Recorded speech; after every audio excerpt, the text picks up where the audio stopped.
పంటల సాగు చేస్తున్నప్పుడు వారికి ఎక్కువగా వచ్చే సమస్య కలుపు. అందులో మరీ ఎక్కువ సమస్యగా కనిపించేది కాంగ్రెస్ గడ్డి.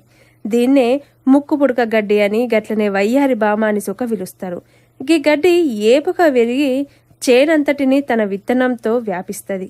మరి గీ వయ్యారి బామ కలుపు అనేది ఎలా నివారించవచ్చు, వాటి కోసం ఎలాంటి జాగ్రత్తలు తీసుకోవాలి అనే ముచ్చటను ఈరోజు మంచిర్యాల జిల్లా బెల్లంపల్లి కృషి విజ్ఞాన కేంద్రం సమన్వయకర్త డాక్టర్ కె శివకృష్ణ ముచ్చటలో విందాం.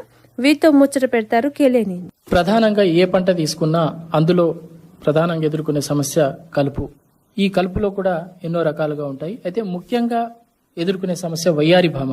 అసలు ఈ రకం కలుపు ఎక్కడి నుంచి వచ్చింది, మరి దీన్ని నివారించాలంటే ఎలాంటి ఉపాయాలు ఉన్నాయి, ఆ వివరాన్ని తెలియజేసేందుకు ఇప్పుడు మనతో పాటు మంచిర్యాల జిల్లా బెల్లంపల్లి కృషి విజ్ఞాన కేంద్రం సమన్వయకర్త డాక్టర్ శివకృష్ణ గారు ఉన్నారు. వారిని అడిగి ఆ వివరాలు తెలుసుకుందాం. నమస్కారం శివకృష్ణ గారు. నమస్తే అండి.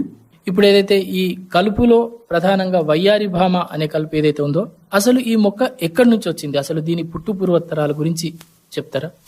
ఏదైతే మనం వయ్యారి భామ అంటామో దానికి చాలా పేర్లు ఉన్నాయి. మనము కాంగ్రెస్ గ్రాస్ అని, గడ్డి అని కూడా పిలుస్తాము, ముక్కు పుడక అని కూడా పిలుస్తాము. ఎందుకంటే దాని యొక్క పుష్పం ఏదైతే ఉంటుందో అది తెల్లగా మెరుస్తూ ఉంటది. అంటే ఆడవాళ్ళు ముక్కు పుడక పెట్టుకుంటే ఎట్లయితే ఉంటుందో ఆ విధంగా ఉంటది కాబట్టి దాని పువ్వు, అందుకోసమే దాన్ని ముక్కు పుడక కూడా అంటారు. ఇది వయ్యారి భామ అంటాము. సో ఈ విధంగా పలు నామాలు ఉన్నాయి. అయితే ఇది మనకు మన దేశపు కలుపు మాత్రం కాదండి. ఇది మనం చెప్పుకున్నట్లయితే ఒకప్పుడు మనకు ఆహార కొరత ఉన్నప్పుడు ఏదైతే తిండి గింజలు మనము దిగుమతి చేసుకున్నామో, ఈ కలుపు మనం దిగుమతి చేసుకున్న తిండి గింజలతో పాటు మన దేశానికి ఈ కలుపు విత్తనాలు రావడం జరిగింది.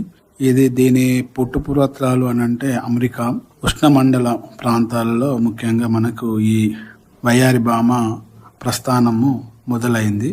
సో మనకు ఈ దిగుమతి 1956 ప్రాంతంలో ఆహార ధాన్యాల కొరత వల్ల ఆహార ధాన్యాన్ని మనం దిగుమతి చేసుకున్నప్పుడు అది మన దేశానికి రావడం జరిగింది. మనం దీన్ని 1973 ప్రాంతంలో ఈ మొక్కను మనము మహారాష్ట్ర, బీహార్ రాష్ట్రాలలో కనుగొన్నారు. ఆ తదనంతరం ఇది ఏంటంటే మన భారతదేశం అన్ని రాష్ట్రాలలో ఈ వయ్యారి భామ కలుపును మనం ఇప్పుడు చూడడం జరుగుతున్నది. అంతేకాకుండా ఈ యొక్క కలుపు మన దేశంలోనే కాకుండా మిగతా దేశాలలో కూడా చాలా ప్రాంతాలలో ఈ కలుపు ద్వారా ఆక్రమణ జరగడం జరిగింది. అందులో చూసుకున్నట్లయితే ఆస్ట్రేలియా ఇంకా ఆఫ్రికా కొన్ని భాగాలలో మనం ఎక్కువగా ఈ కలుపును చూడడం అనేది జరుగుతున్నది.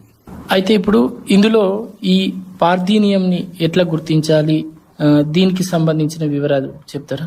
ఇది పార్థీనియము మనము చూసుకున్నట్లయితే ఎక్కువగా మాన్సూన్ సీజన్ అంటే వర్షాకాల సమయంలో ఇది మిగతా గడ్డి మొక్కల లాగానే ఇది కూడా పెరగడం జరుగుతుంది.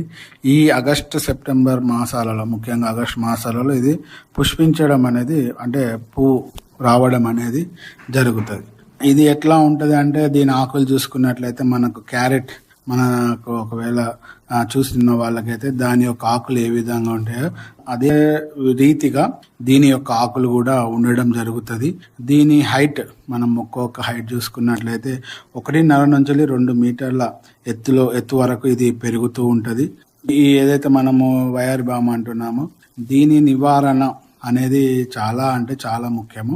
దీనికోసము ప్రతి సంవత్సరము వయ్యారి భామ వారోత్సవాలు అనేది ప్రభుత్వము జరుపుతుంది అని అంటే చూడండి దీని యొక్క ప్రభావం ఎంత తీవ్రంగా ఉంటుందో.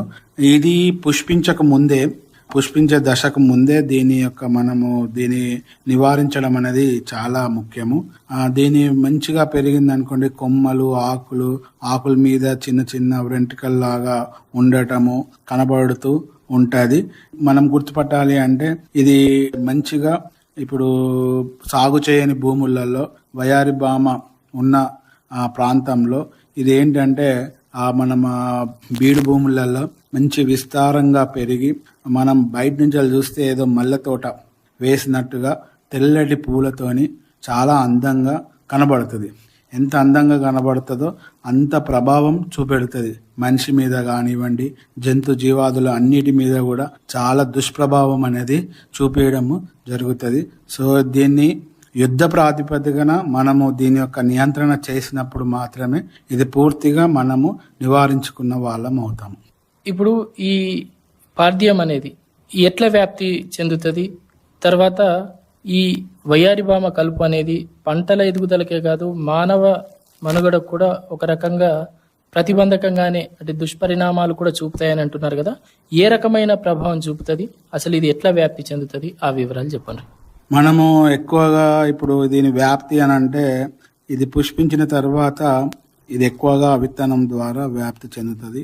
సుమారు ఒక 5,000 నుంచి 25,000 విత్తనాలు ఉత్పత్తి చేసే సామర్థ్యం ఉంటుంది. కాబట్టి తక్కువ బరువు కలిగి ఉంటాయి విత్తనాలు. దాని ద్వారా గాలిలో కూడా, నీరులో కూడా, వివిధ కార్యకలాపాల ద్వారా కూడా ఈ విత్తనం అనేది ఒక ప్రాంతం నుంచి ఇంకో ప్రాంతానికి తీసుకువెళ్ళడము, రవాణా అవ్వడం అనేది జరుగుతూ ఆ విధంగా అన్ని ప్రాంతాలలో మంచిగా వ్యాప్తి చెందింది ఈ మొక్క. దీన్ని మనము ఇది మీరు అడిగింది ఏంటంటే ఇప్పుడు దీని ఎలాంటి ప్రభావం చూపిస్తుందని జంతు జీవాదుల మీద కానివ్వండి, మనుషుల మీద కానివ్వండి. సో ఇది ఏంటి అంటే ఏదైతే ఇప్పుడు ఆ మొక్క కాడ మనము ఇదేంటంటే సెన్సిటివ్, అంటే మనలో కూడా కొంతమంది ఆస్తమా పేషెంట్స్ ఉంటారు. ఇది మనకు లంగ్స్ సంబంధించిన ఏదైనా జబ్బులు ఉన్న వ్యక్తులు ఉన్న వాళ్ళు మాత్రం ఇంకా చాలా జాగ్రత్త తీసుకోవాలి. దీని ద్వారా ఏంటి అని అంటే మనకు ఎగ్జిమా, దురదలు వస్తాయి. ఇది మనకు స్కిన్ కు తాకినప్పుడు హై ఫీవర్ అనేది కూడా రావడం జరుగుతుంది. బ్రాంకైటిస్, ఊపిరితిత్తులకు సంబంధించిన వ్యాధులు వచ్చే అవకాశం ఎక్కువగా ఉంటది. ఇదేంటి అంటే మనలో ఏదైనా అలాంటి ఊపిరితిత్తులకు సంబంధించిన ఏదైనా ఉన్నదనుకోండి, ఇది ఏంటంటే దాన్ని ట్రిగ్గర్ చేస్తుంది. అంటే ఎక్కువ కావడానికి ఇది ఉపయోగపడే అవకాశం ఎక్కువగా ఉంటుంది. ట్రిగ్గర్ చేస్తుంది దాన్ని, అంటే ఎక్కువ వ్యాప్తి చెందడానికి ఇది దోహదపడుతుంది. సో అంటే మన ఊపిరితిత్తులకు సంబంధించిన ఏదైనా మనకు ఇబ్బందికరంగా ఉండే అవకాశం కూడా ఎక్కువగా ఉంటుంది. మనం ఇంకా చూసుకున్నట్లయితే ఇది ముఖ్యంగా ఏంటంటే ఇప్పుడు గడ్డి కాబట్టి మనం ఆవులు కానీ, గేదెలు కానీ, ఇలాంటివి కూడా, మేకలు కానీ ఏవి కూడా తినవు సహజంగా. కానీ ఒకవేళ గడ్డిలో కానీ దేనిలో కలిసిపోయి తిన్నట్టు ఉంటే ఆ పాలు తాగిన వాళ్ళకు, అంటే ఆ ఆవుల పాల నుంచి తాగడము, ఇవన్నీ చేసినా కూడా మతిమార్పు. అలాగే మనం ఇంకోటి ఏంటంటే ఇది ఒకవేళ మనకు మన అక్కడ ఆ ప్రాంతంలో దీన్ని ఒకవేళ నివారణ చేయాలి, పీకేయాలి అనే సమయంలో మనం ఏంటంటే కొద్దిగా ఏంటంటే డ్రెస్సింగ్ కూడా పూర్తిగా చర్మాన్ని కప్పబడే విధంగా మనం పూర్తిగా డ్రెస్సింగ్ అనేది చేసుకోవాలి. అంటే ఫుల్ హ్యాండ్స్ వేసుకోవాలి, గ్లౌజెస్ చేతులకు పెట్టుకోవాలి, ముక్కుకు రుమాలు చుట్టుకోవాలి, తలకు కూడా ఏదైనా క్యాప్ లాంటిది, అంటే ఇట్లా బాడీ ప్రొటెక్షన్ చేసుకొని దాని యొక్క పీకేయడం కానీ, కాల్ చేయడం కానీ, కత్తిరించడం కానీ, లేకపోతే ఏదైనా కలుపు మందు పిచికారీ చేయడం కానీ చేయాలి. సో ఇలాంటి జాగ్రత్తలు తీసుకోకుండా రైతులు మామూలుగా కలుపు మందు పిచికారీ చేసినట్టు దీనికి పిచికారీ చేస్తే దాంట్లో నడుచుకుంటూ పోతే ఏమైందంటే నడుస్తున్నప్పుడు ఆ ఒక్క పువ్వులు, ఆకులు, దాని మీద ఉన్న వెంట్రుకలు మన స్కిన్కి తగలడం వల్ల, చర్మాన్ని తగలడం వల్ల మనకు చర్మ సంబంధిత వ్యాధులు వచ్చే అవకాశం ఉన్నది. ఏదైనా సెన్సిటివ్గా ఉన్న వాళ్లకు ఇది ఏంటంటే ప్రేరేపణ, అంటే దాన్ని ఎక్కువగా చేసే అలవాటు ఉన్నది. కాబట్టి రైతు సోదరులు దీన్ని నియంత్రించడానికి మనకు తగు జాగ్రత్తలు తీసుకొని నియంత్రణ చేసుకోవడం అనేది ముఖ్యము. మళ్ళీ ఇంకోటి ఏంటంటే ఇప్పుడు మేకలు ఇవన్నీ తిన్నాం అనుకోండి, ఆ మాంసం కానీ నాణ్యతగా ఉండదు. మళ్ళీ ఇంకోటి ఏంటంటే ఈ ఆవులు కానీ, బర్రెలు కానీ ఇవి తింటే ఏమైందంటే దీని పాల ఉత్పత్తి మీద కూడా ప్రభావం చూపే అవకాశం ఉన్నది. అయితే ఇప్పుడు ఈ వయ్యారిభామ కలుపు మొక్క ఏదైతే ఉన్నదో దీని పుట్టుపూర్వతరాలతో పాటు ఇది ఎట్లా వ్యాప్తి చెందుతుంది, దీనివల్ల మనుషులకు, పశువులకు ఏ రకమైన హాని కలిగే అవకాశం ఉన్నది, ఆ వివరాలన్నీ కూడా చెప్పింది కదా. ఇక మనం అసలు పంటల విషయానికి వస్తే ఈ వయ్యారిభామ కలుపు మొక్క వల్ల పంటలకు ఏ రకంగా నష్టం కలుగుతుంది, అలాంటి నష్టాన్ని మనం ఈ నివారించడానికి ఎలాంటి చర్యలు తీసుకోవాలి, ఆ వివరాలు తెలియజేస్తారా? మనము చూసుకున్నట్లయితే పంటలకు, ఎందుకంటే మనది వ్యవసాయ సంబంధిత దేశము, ఎక్కువగా వ్యవసాయం మీద ఆధారపడి ఉండే దేశము. ముఖ్యంగా రైతులు కూడా వ్యవసాయం మీద ఆధారపడుతున్నారు. ఈ కలుపు వల్ల ఏమవుతుందంటే మిగతా మనకు ఈ కలుపు ఉండడం వల్ల ఏమైందంటే గుల్లగా అయ్యే అవకాశం ఉంటుంది. ప్లస్ మనకు నాణ్యమైన దిగుబడి రాకుండా ఇది దాని మీద ప్రభావం చూపడం అనేది జరుగుతూ వస్తుంది. దీని నివారణ అనేది చాలా ముఖ్యము.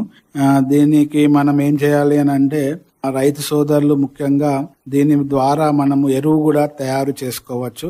అది ఎలా అంటే ఇప్పుడు మనం ఒకవేళ ఒక మంచి ఎరువును తయారు చేస్తున్నప్పుడు రైతు సోదరులు ఏం చేయాలి అని అంటే ఈ కలుపుని పేడ, యూరియా, ఈ కలుపు మనం ఇంట్లో మన పూర్వకాలం కానీ ఇప్పుడు కొన్ని ఊర్లలో ఏంటి అంటే గడ్డి ప్లస్ పేడ ఇవన్నీ తీసి ఒక కుప్పలాగా వేస్తూ ఉంటారు. అది కొన్ని రోజులకు మాగిపోయి ఒక ఎరువులాగా తయారవుతుంది. ఇంకా ఈ పార్థీనియంది కూడా మనం దాన్ని డీకంపోజ్ చేయడం ద్వారా, కుళ్ళించడం ద్వారా ఏమైందంటే ఒక మంచి ఎరువు కూడా మనం తయారు చేసుకోవచ్చు.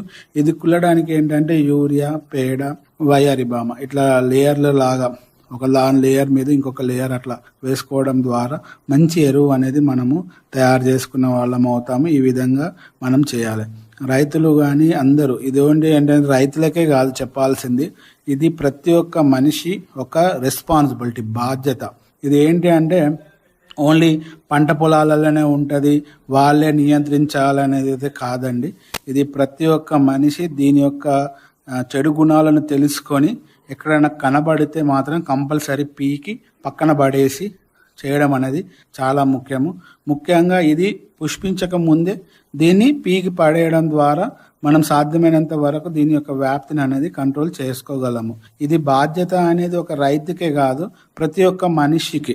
చాలా సంతోషం శివకృష్ణ గారు. ముఖ్యంగా ఈ వయ్యారి భామ కలుపు మొక్క ఎక్కడి నుంచి వచ్చింది, దీని పుట్టుపూర్వతరాలతో పాటు అటు మనుషులపైన, పశువులపైన ఏ రకమైన ప్రభావం చూపుతుంది, అలాగే పంటలపైన ఏ రకమైన ప్రభావాన్ని కలిగిస్తుంది, ఏ రకంగా నష్టాన్ని కలిగిస్తుంది, మరి ఆ నష్ట నివారణ కోసం ఈ కలుపును ఎలా నివారించాలి అనే దాని గురించి కూడా సవివరంగా తెలియజేశారు. మరి రైతు సోదరులు ఈ పద్ధతులు పాటించి ఈ వయ్యారి భామ నుంచి తమ పంటల్ని కాపాడుకుంటారని ఆశిస్తూ ఈ చక్కని సమాచారాన్ని తెలియజేసినందుకు మీకు ధన్యవాదాలు. నమస్కారం.